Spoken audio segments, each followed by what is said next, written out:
Então, pessoal, no vídeo de hoje nós vamos falar, dando continuidade ao nosso curso de estatística, de população e amostra. Então, vamos definir esses termos da estatística. Então, eu coloquei aqui, população é coleção de todos os elementos de interesse no estudo. Então, quando eu considero o todo, todas as pessoas, todos os elementos, na verdade, que eu estou interessado em estudar, eu tenho a população. E a amostra é quando eu pego apenas uma parte da população. Então, como vocês podem ver aqui na imagem, no canto superior aqui, nós temos aqui uma população de pessoas e apenas estamos considerando algumas aqui. Isso aqui nós temos que é a amostra.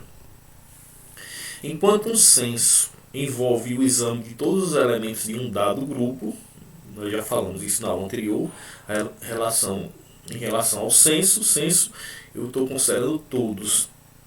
A amostragem envolve o estudo apenas de uma parte dos elementos. A finalidade da amostragem é fazer generalizações sem precisar examinar todos os elementos de um dado grupo.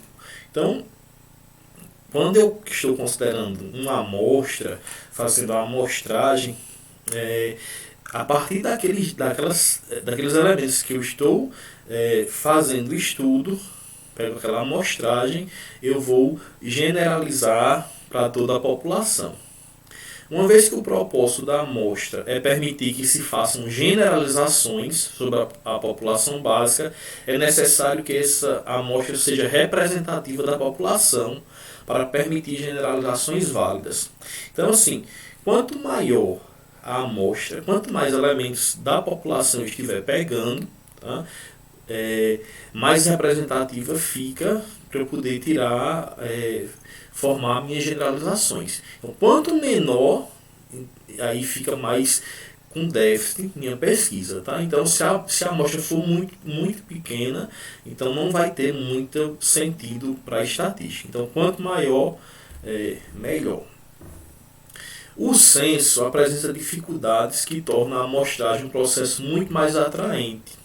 Entre as dificuldades que o censo apresenta, podemos enumerar as seguintes. Então, falando aí porque se o censo eu conto todos, né, da população, por que não fazer logo um censo, né? Então, aqui vem falar um pouquinho das dificuldades que o censo apresenta. Como, por exemplo, número 1, a população pode ser infinita. Neste caso, nós não conseguiríamos fazer o censo, né, contar todos. A amostra pode ser atualizada mais facilmente que o censo. Imagine, toda vez que eu quiser atualizar o dado, eu ter que contar toda a população, né, do elemento que eu estou investigando. Né. O custo do censo pode torná-lo proibitivo. Né. Então, se eu vou fazer um censo, toda vez que eu quero saber algo, então eu vou ter uma despesa muito alta com relação a isso. Fatores de tempo e custo podem apontar a preferência entre uma amostra a um censo. Às vezes eu quero mais agilidade, mais rapidez nos resultados, então eu considero a amostra. Porém, há ocasiões em que o levantamento do censo pode ser mais vantajoso. Quando a população é pequena e o custo entre o censo e a amostra foram praticamente iguais. Então, se eu tenho uma população pequena, que dá para fazer a investigação de toda ela, então não faz sentido eu pegar apenas uma amostra, né? Porque aí eu vou ter um dado com total precisão. Se o tamanho da amostra necessária tiver que ser muito grande em relação à população examinada, então, se há uma exigência para que a amostra seja muito grande, que se aproxime do tamanho da população, então que façamos logo o censo. Nas ocasiões em que se exige precisão completa, então, porque nós sabemos que, considerando uma amostra, os dados da pesquisa ele vai possuir margens de erro, né? Tanto para mais como para menos. Então, se eu tenho a exigência de uma precisão, se eu quero que ele seja preciso a minha investigação, aí nesse caso eu tenho que considerar o censo. Nas ocasiões em que já existem informações completas. Então, é mais um ponto. Tá? Aí aqui nós temos exemplos de população e amostra. Então, considerando aqui a pesquisa eleitoral na cidade de São Paulo. Então, quem seria a população e quem seria a nossa amostra? Tá? Pesquisa eleitoral na cidade de São Paulo. População são todos os eleitores da cidade de São Paulo. E a amostra, 2.000 eleitores da cidade de São Paulo. Então, se eu quero fazer uma pesquisa para quem vai ganhar as eleições, então eu posso considerar essa amostra, né, e eu vou ter um resultado aproximado da eleição. Tá? Observe que um eleitor de Fortaleza não faz parte da população desse estudo e nem poderia fazer parte dos 2.000 eleitores escolhidos na amostra. Claro, né, se eu estou considerando os eleitores da cidade de São Paulo, eu não posso pegar e fazer a pergunta, o questionamento a um eleitor de Fortaleza. Cada um dos 2.000 eleitores pesquisados darão sua opinião e essa opinião nós chamamos de dados. Uma questão aqui para a gente discutir. Para as situações descritas a seguir, identifique a população e a amostra. Então, nós temos 4 itens para que possamos definir aqui quem é a nossa população e quem é a amostra. Letra A. Para avaliar a eficácia de uma campanha de vacinação no estado de São Paulo, 200 mães de recém-nascidos, durante o primeiro semestre de um dado ano, e uma dada maternidade em São Paulo foram perguntadas a respeito da última vez em que vacinaram seus filhos. Então, nesse caso aqui, quem seria a nossa população e quem seria a nossa amostra? Então, a população, aqui a amostra, primeiro aqui eu tenho que 200 mães, né? Então eu tenho 200 mães de recém-nascidos. Então, seria minha amostra, 200 mães de recém-nascidos durante o primeiro semestre de um ano. E a população são todas as mães de recém-nascidas do estado de São Paulo.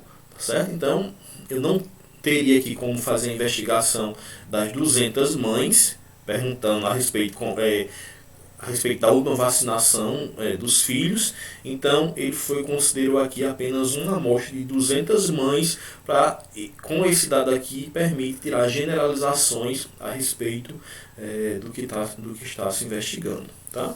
A letra B é bem comum, que nós sempre fazemos, né? Quando um médico passa algum exame de sangue que temos que fazer, a gente não tira todo o sangue do nosso corpo para dizer o que está sendo investigado, né? Então, aqui na letra B eu tenho uma amostra de sangue foi retirada de um paciente com suspeita de anemia. Então, aqui já está dizendo que a amostra é uma parte, geralmente eles tiram 5 ml, 10 ml, então isso aí seria a amostra. E a população seria todo o sangue do corpo. Tá? Letra C. Para verificar a audiência de um programa de TV, 523 indivíduos foram entrevistados por telefone em relação ao canal em que estavam sintonizados. Então, quem é a população? São todas as pessoas que assistem TV, né? E a amostra, 523 indivíduos. Tá? Aqui, 523 indivíduos. E a letra D, a fim de avaliar a intenção de voto para presidente dos brasileiros, 122 pessoas foram entrevistadas em Brasília. Então, quem é a população? Todos os eleitores brasileiros. E a amostra, 122, esses 122 eleitores aqui de Brasília. Muito embora quando se faz uma pesquisa de intenção de votos, isso aqui não seria um bom dado. Apenas pegar os 122 pessoas de Brasília, né? Porque o Brasil nós temos ele é muito grande, né?